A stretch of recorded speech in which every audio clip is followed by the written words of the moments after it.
know what are the existing experience lessons regarding collaboration between refugee camp and host community in addressing climate change and its effects?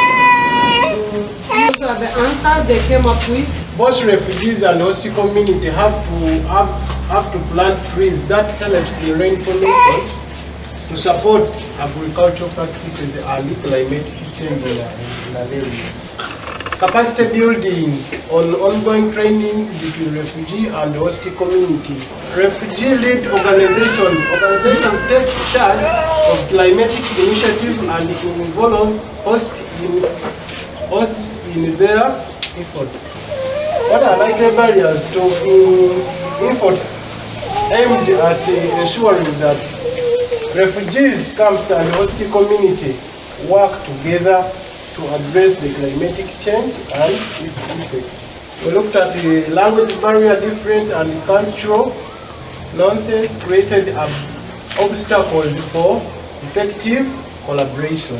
We also looked at the lack of trust in each other, the lack of enough land. Those were the responses for the second question, then the ones that we had. What issues, resources, stroke spaces to reduce and host community? To reduce refugees and host community. Host community conflicts about. Okay. And to a lack of availability of hospitals in the host community. And also lack of availability of schools in the host community. Lack of water sources. Lack of roads, networks in both refugee and host community. We also looked at the lack of drying spaces when we harvest. Then to again question 4, what are the strategies are used to solve the conflicts between the residents in the refugee camps and the host community? We looked at forming groups, creating friendships, like making sure we are friends. And also working with local leaders. Lack of trust, the other side on question 2, which is one of the barriers. So it is very hard for a nation to trust refugees. How easy is it for groups to be formed that combine the refugees and the host community members? Yeah, so he says they could be assisted by the NGOs which operate within Kasoka or the camp by forming these groups, but also these NGOs make the groups separate.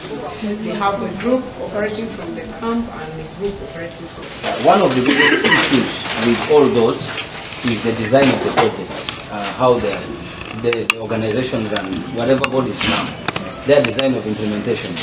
You find an organization comes, let's say Makerere University comes, their specific target is the settlement. They don't care what happens in the host community. That's why during the focus group discussion, you could hear the host community members saying they don't have almost anything, because we also understand how our government is. So all these mindset and whatsoever, people have a feeling that, oh, the refugees are favored. And yet this is even our land, the locals, you get it. And indeed, it's true. Almost every organization, they are there. And if you look at what they are doing outside, the other time the representative said they just only have one borehole, which was donated by one organization, that is Caritas, which is actually based in the camp. When it comes to the design of all the activities they have, my perspective would rather be, it comes to, like, if you want to set up something, right? It comes to clearly stating to the authorities within the camp, because I think they have the biggest influence. That is the office of the NHR and the OPM, clearly outlining whatever we are doing is not entirely for the refugees alone, or entirely for the host communities alone. And then also talking about accessibility. I think it is way harder for the refugees to access the host community than the host community accessing the refugee settlement. Because normally, legally, the refugees are not allowed to come out. Though on the local scene, they come out anytime they want.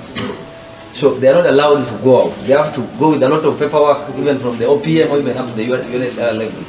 So it is easier for the host community to go inside, though of late they are not allowed to reside. So the biggest issue comes with the implementation plan. It is clearly we are coming to support the refugees, not the host community. So if they are supporting the host just to, just for the sake, so the impact is smaller. So when we design an activity which is clearly outlining, nobody owns this, it's for everyone, and to come together clearly and explain even the OPM people and everyone. And the individual, let's say if it is within the settlement, individual from outside are identified, these are the people who will access this facility, or even if from within, so yeah.